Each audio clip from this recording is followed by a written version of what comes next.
अन्य राज्यों से जो हमारे लोग लौटे हैं, बाहर काम करते थे, मजदूरी करते थे, उनके लिए रोजगार सृजन के लिए भी हम लोगों ने प्रयास किया है। वापस आए मजदूरों की स्किल मैपिंग की गई तथा इच्छुक लोगों को राज्य में ही रोजगार के अवसर की गई है। प्रत्येक जिले में उद्योगों के 5 छोटे तथा 2 बड़े क्लस्टरों का निर्माण करने हेतु कार्रवाई की जा रही है। हर जिले में 50-50 लाख रुपए की राशि उपलब्ध कराई गई और राज्य में औद्योगिक विकास एवं अधिक रोजगार के अवसर पैदा करने के लिए नई संशोधित औद्योगिक प्रोत्साहन नीति 2020 में लागू की है अगले 5 साल के लिए। अब ये सब तो काम किया जा रहा है और अभी भी जो स्थिति हम लोग कर रहे हैं, लेकिन एक ही बात सब लोगों से हम लोग अनुरोध करते हैं कि भाई लोगों में भय नहीं, सजगता होनी चाहिए, लोगों को सचेत होना चाहिए और उसके लिए जो खतरा बढ़ रहा है तो उससे बचने के लिए कुछ चीज़ों पर अमल करना चाहिए। इसके लिए बार बार कहा जाता है लोगों को मास्क का प्रयोग करना चाहिए, बाहर निकल रहे हैं, कुछ भी कर रहे हैं, मास्क का जरूर प्रयोग करिए। मास्क उपलब्ध कराने के लिए हम लोग कोशिश कर रहे हैं। फिर एक दूसरे के साथ सोशल डिस्टेंसिंग यानी 2 गज की दूरी बना करके रखना चाहिए। हाथ को साफ करना चाहिए, साबुन से हाथ धोना बहुत जरूरी है। और एक जो बहुत महत्वपूर्ण बात है, 65 साल से अधिक उम्र के व्यक्तियों को, गर्भवती महिलाओं को, जो अन्य बीमारियों से पीड़ित हैं, पुरुष हो या स्त्री, या 10 वर्ष तक के उम्र के बच्चे और बच्चियों को घर से बाहर नहीं निकलना चाहिए। अगर इलाज कराना हो, चिकित्सा की कोई बात हो तो भले ही घर के बाहर जाएं, वरना उनको घर के अंदर रहना चाहिए, क्योंकि इन लोगों पर खतरा सबसे ज्यादा होता है। तो ऐसी स्थिति में इस बात का पूरे तौर पर सावधानी बरतनी चाहिए और कोरोना से बचाव हेतु सरकार ये प्रयास कर रही है सभी लोगों को सजग और सचेत करने के लिए कोरोना से ही मुक्ति पाई जा सकती है। अब ये तो कोरोना के लिए तो जो भी संभव है किया ही जा रहा है, किया जाएगा और किसी को मालूम नहीं है। बहुत लोग तो बहुत तरह की बात बोलते हैं, भाई किसको क्या पता है, किसी को अभी तक मालूम है ऐसी कभी कोई बीमारी का फैलाव हुआ दुनिया में? पूरे दुनिया में कोई नहीं जानता था। हम लोगों को क्या लग रहा था शुरू में? हम लोगों को शुरू में लग रहा था कि चलिए मार्च के अंत में ये ठीक हो जाएगा, 35 डिग्री का टेम्परेचर आ जाएगा, खत्म हो जाएगा। क्या हुआ? कुछ हुआ? और टेम्परेचर भी ज्यादा नहीं। आप यहां पटना का सोच लीजिए, एक आध दिन 40 डिग्री टेम्परेचर हुआ, गया वगैरह में उससे भी ज्यादा थोड़ा हुआ, लेकिन कब हुआ? जितना गर्मी के दिन में भी पूरी गर्मी नहीं पड़ी। और तो देख ही रहे हैं कि रबी के फसल की बर्बादी हुई उस समय से लेकर के, और आजकल क्या स्थिति हुई है। जो स्थिति हुई है सबको पता है उस समय के बारे में, और जो यहां हम सब लोगों को मालूम है कि ये शुरू से हम लोगों को बताया गया था कि 15 जून से मानसून शुरू होता है। देख नहीं रहे थे, इस बार तो 15 जून के पहले ही से मानसून शुरू हो गया।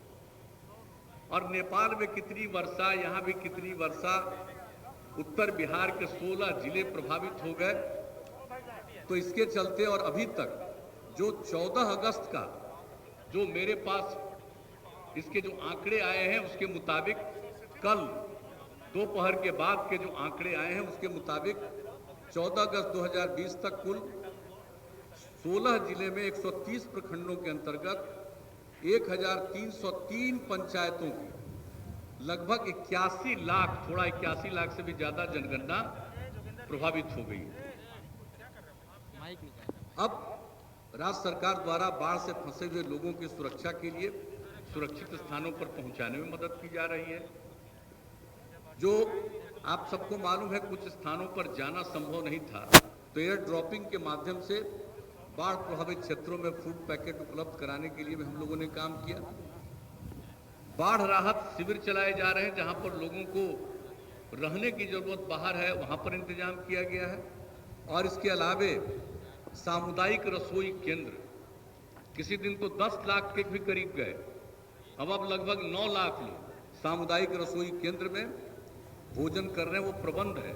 और आप जान लीजिए, हम तो जाकर के देख आए हैं कुछ, और हमने शुरू से ही कहा कि चाहे राहत केंद्र हो, यानी जिसमें लोगों को हम रखते हैं और उसके साथ साथ भोजन देते हैं, और सामुदायिक केंद्र है, रसोई केंद्र, जिसमें लोगों के लिए भोजन का इंतजाम करते हैं, इन दोनों जगहों पर ये कोरोना का जांच जरूर कराइए।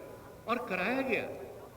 आपको हम बता दें, कहीं कहीं कराने से इतना फायदा हुआ है कि एक जगह कराया गया, तुरंत पता चला कि इसमें से करीब 30-40 लोग आए हैं और वहां पर 4 लोग निकल गए पॉजिटिव। अगर नहीं कराया जाता तो आप कल्पना करिए कि जो लोग भी वहां रहते हैं या भोजन करने के लिए भी जो आते हैं, आप सोच लीजिए उसमें कितनी बड़ी संख्या में लोग प्रभावित होते। तो एक एक काम कर रहे हैं। हम लोग तो ज्यादा ये सब चीज प्रचारित में नहीं करते हैं, भाई काम करने में विश्वास है और ये सब काम यहां पर किया जा रहा है। और इसके अलावे आप सबको मालूम है कि जांच तो कर ही रहे हैं, और कल तक का जो फिगर है, जितने भी बाढ़ पीड़ित परिवार हैं, आप तो जानते हैं, हम लोगों का तो शुरू से ही है कि जो भी आपदा पीड़ित लोग हैं, सरकार के खजाने पर उनका सबसे पहला अधिकार है। ये हम आज से नहीं, जब से बिहार के लोगों ने हम लोगों को काम करने का मौका दिया है, हम 6-7 से ये बात कर रहे हैं। और इसलिए जब कुछ भी होता है, कहां किस राज्य में मिलता है हमको नहीं मालूम, पता करिएगा। और यहां पर जब जो पीड़ित होते हैं जो परिवार, उन सब लोगों को, एक परिवार को जो ग्रेचुटस रिलीफ, साथ में तो हम लोग 1 क्विंटल अनाज बांटे थे। उसके बाद से जो कोसी ट्रेजेडी हुई, और तब हम लोगों ने तय किया 6,000 रुपया का, यानी 3,000 रुपया अनाज के लिए और बाकी 3,000 रुपया लोगों के कपड़ा के लिए या बर्तन के लिए। 6,000 रुपया हम लोग प्रति परिवार देते हैं। और अब पिछले वर्ष से तो सीधे उनके अकाउंट का इस तरह का इंतजाम कर लिया गया है कि डायरेक्ट हम लोग, पिछले साल भी ये सुविधा शुरू की गई और इस बार हम लोगों ने ये सुविधा शुरू कर दी। और आप बता देना चाहते हैं कि 14 अगस्त 2020 तक 7,79,000 बाढ़ पीड़ित परिवारों को 6,000 रुपये की दर से 467 करोड़ रुपए ग्रेचुटस रिलीफ अनुग्रह सहाय राशि उनके खाते में पहुंच गई है। और जो बाकी प्रभावित परिवार हैं, उनके खाते में सप्ताह 10 दिन के अंदर सारा पैसा पहुंच जाएगा।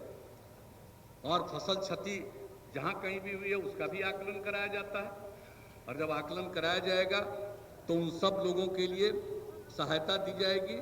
और इसके अलावे जो इसके चलते जो